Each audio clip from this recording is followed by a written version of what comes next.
Chapter number 18 इकोसिस्टीम्स परिसंस्था. विद्यार्थी मित्रांनो, जेव्हा आपण आपल्या आजूबाजूला पाहतो त्यावेळेला आपल्याला विविध घटक पाहायला मिळतात. उदाहरणार्थ टेबल असेल, खुर्ची असेल, माती असेल, हवा, सूर्यप्रकाश, ह्या सगळ्या गोष्टी. त्यासोबतच वनस्पती आहेत, झाडं झुडपं आहेत, विविध प्रकारचे प्राणी आहेत. तर हे जे सर्व घटक आहेत सभोवतालचे, हे सर्व घटक मुख्यत्वे करून दोन प्रकारांमध्ये विभागलेले आहेत. ते दोन प्रकार कोणते? एक म्हणजे सजीव आणि दुसरं म्हणजे निर्जीव. All these factors are classified into two main categories. One is the living things and other is the non living things. Living things are also called as a biotic factors, while the non livings are known as a abiotic factors. म्हणजे सजीव जे आहेत त्या सजीवांना जैविक घटक असं देखील म्हणतात आणि निर्जीव जे आहेत नॉन लिव्हिंग थिंग्स त्यांना अजैविक घटक असे म्हणतात. म्हणजे अजैविक घटकांशिवाय जैविक घटक जगू शकत नाहीत. अजैविक घटकांची पण तेवढीच आवश्यकता आहे जेवढी की जैविक घटकांची आहे. तर हे जे जैविक आणि अजैविक घटक आहेत यांच्यामध्ये होणारी परस्पर आंतरक्रिया जी आहे या सर्वांची मिळून परिसंस्था तयार होते. The structure which is formed due to these living and non living things is nothing but a ecosystem. आणि ही जी इकोसिस्टीम आहे, ही जी परिसंस्था आहे, ही परिसंस्था मुख्यत्वे करून दोन प्रकारांमध्ये विभागली. दोन कॅटेगरीज आहेत. Two main categories are there of the ecosystem. One is the abiotic factor and other is the biotic factor. अजैविक घटक आणि जैविक घटक हे दोन परिसंस्थेचे मुख्य प्रकार आहेत. मग जे जैविक घटक अजैविक घटक आहेत ज्यांना की अबायोटिक फॅक्टर्स म्हणायचं, they are again classified into to, that is physical and chemical. Physical म्हणजे भौतिक घटक. अजैविक घटकांचा पहिला प्रकार भौतिक घटक आणि दुसरा प्रकार आहे रासायनिक घटक, केमिकल्स. मग भौतिक घटकांमध्ये कशाचा समावेश होतो?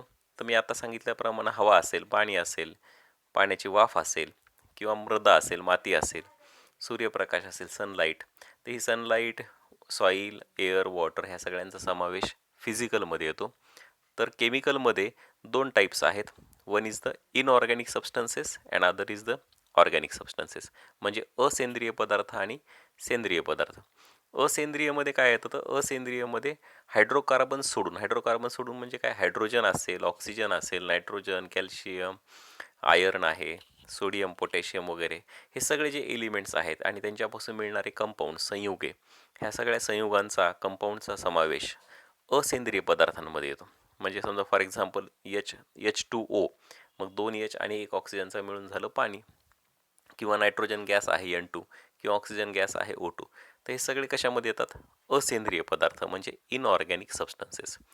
आणि जी सेकंड कॅटेगरी आहे ऑर्गॅनिक सबस्टन्सेस म्हणजे सेंद्रिय पदार्थ, यांच्यामध्ये बेसिकली हायड्रोकार्बन्स येतात. हायड्रोकार्बन्स म्हणजे काय?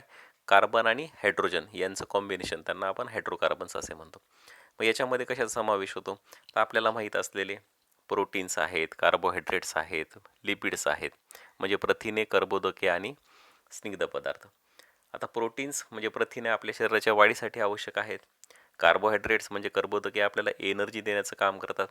लिपिड, स्निग्ध पदार्थ आपल्या शरीराला फ्लेक्झिबिलिटी देण्याचं काम करतात, सस्पेन्शन देण्याचं काम करतात किंवा अटॅकिंगपासून आपल्या शरीराचं संरक्षण करण्याचं देखील काम करत असतात. हे सर्व घटक वनस्पतींच्या, प्राण्यांच्या वाढीसाठी खूप आवश्यक आहेत. त्या सगळ्या घटकांचा समावेश कशामध्ये होतो? सेंद्रिय पदार्थांमध्ये, म्हणजेच ऑर्गॅनिक सबस्टन्सेस. बेसिकली त्याच्यामध्ये दोन एलिमेंट्स आहेत, एक आहे कार्बन आणि दुसरा आहे हायड्रोजन, म्हणून त्यांना एकत्रितपणे हायड्रोकार्बन्स असे म्हणतात. The organic substances are basically hydrocarbons and inorganic substances are basically other than hydrocarbons, म्हणजे elements which is except hydrocarbons. म्हणजे बाकीचे उरलेले असतील ते सर्व मिळून जे संयुगे तयार करतात त्यांना आपण इनऑर्गॅनिक सबस्टन्सेस असं म्हणतो. आता जे जैविक घटक आहेत, बायोटिक फॅक्टर्स आहेत, they are also classified into 3 main categories. पण त्या 3 मेन कॅटेगरीज पूर्वी त्यांना दोन सब टाईप्समध्ये डिव्हाइड केलेलं आहे. वन बायोटिक फॅक्टरचा one type autotrophic and other is the heterotrophic. Autotrophic म्हणजे काय? त्याला आपण शब्द आहे स्वयंपोषी. स्वयंपोषी म्हणजेच जे स्वतःचं अन्न स्वतः तयार करतात त्यांना स्वयंपोषी असं म्हणतात. उदाहरणार्थ वनस्पती. आपल्याला माहिती आहे की हिरव्या वनस्पती त्या हिरव्या का असतात? तर त्याच्यामध्ये क्लोरोप्लास्ट असतो, हरितद्रव्य असतं, आणि हे हरितद्रव्य त्या वनस्पतींना सूर्यप्रकाशाच्या मदतीनं, पाण्याच्या मदतीनं अन्न तयार करण्यासाठी मदत करत असतात. मग हे सर्व जे प्लॅन्ट्स आहेत वनस्पती आहेत ह्या सगळ्या उत्पादक ह्या कॅटेगरीमध्ये येतात, म्हणजे प्रोड्युसर्स, कारण ते स्वतःचं अन्न स्वतः तयार करतात. इंग्लिशमध्ये त्यांना ॲटोट्रॉपिक असं म्हणतो आपण. आणि जी दुसरी टाईप आहे, दुसरी कॅटेगरी आहे बायोटिक फॅक्टर्समध्ये, ते आहे परपोषी. परपोषी म्हणजे हेट्रोट्रॉपिक, जे की स्वतःच्या जीवनासाठी, जगण्यासाठी, अन्नासाठी उत्पादकांवर किंवा इतर प्राण्यांवर अवलंबून असतात. त्यांना आपण परपोषी असं म्हणतो. तर परपोशीमध्ये दोन कॅटेगरीज आहेत, भक्षक आणि विघटक. इंग्लिशमध्ये आपण त्यांना कन्झ्युमर्स आणि डिकम्पोजर्स असं म्हणतो. कन्झ्युमर्स म्हणजे भक्षक, they are nothing but the animals. ते ॲनिमल्स आहेत. आणि मग ते ॲनिमल्स कोणते? प्रायमरी कन्झ्युमर, सेकंडरी कन्झ्युमर आणि टर्शरी कन्झ्युमर्स, असं त्या ॲनिमलचं क्लासिफिकेशन आहे. आता हे क्लासिफिकेशन काय बेस आहे बघा. म्हणजे भक्षक म्हणजे ते खाणारे, जे वनस्पतींना खातात. फॉर एक्झाम्पल ससा असेल तर ससा तो गवत खातो, मग ससा काय झाला, भक्षक कॅटेगरीमध्ये आला, कन्झ्युमरमध्ये आला. आणि पर्टिक्युलरली त्या ॲनिमल कॅटेगरीमध्ये तो कुठं येईल, तो प्रायमरी कन्झ्युमर किंवा प्राथमिक भक्षक आहे, कारण तो वनस्पती डायरेक्टली खातोय. पण त्या सस्याला खाणारा समजा एखादा साप किंवा अजगर असेल तर तो द्वितीय भक्षक आहे, सेकंडरी कन्झ्युमर. आणि त्या साप किंवा अजगराला खाणारा समजा एखादी घार असेल, that will be tertiary consumer, म्हणजे तृतीय भक्षक असेल.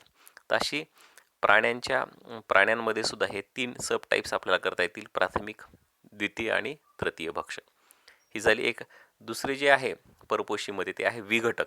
विघटक काय आहेत? तर विघटक हे डिकम्पोजर्स आहेत. Decomposers which decomposes the animals or the plants. Plants जे मृत झालेले आहेत, वनस्पती किंवा प्राणी जर कुठं मरून पडले असतील किंवा झाड तुटलेलं असेल किंवा एखादा प्राणी मरून पडलेला असेल, तो काही दिवसांनी दिसेनासा होतो, डिसॅपियर होतो. तो कशामुळे डिसॅपियर होतो? तर जे विघटक आहेत, म्हणजे सूक्ष्मजीव, मायक्रोब्स जे असतात, हे मायक्रोब्स त्या प्राण्याला खाऊन टाकतात आणि खाऊन टाकल्यामुळे ते नष्ट होतं. मग अशा प्रकारे विघटक हे काय करतात, तर वनस्पती आणि प्राणी यांना खाऊन ते नष्ट करत असतात. एक प्रकारे ते निसर्गाची मदतच करत असतात. तर हे क्लासिफिकेशन आहे इकोसिस्टीमचं. 2 मेन कॅटेगरीज आणि त्यांचे सबटाईप्स. थँक्यू.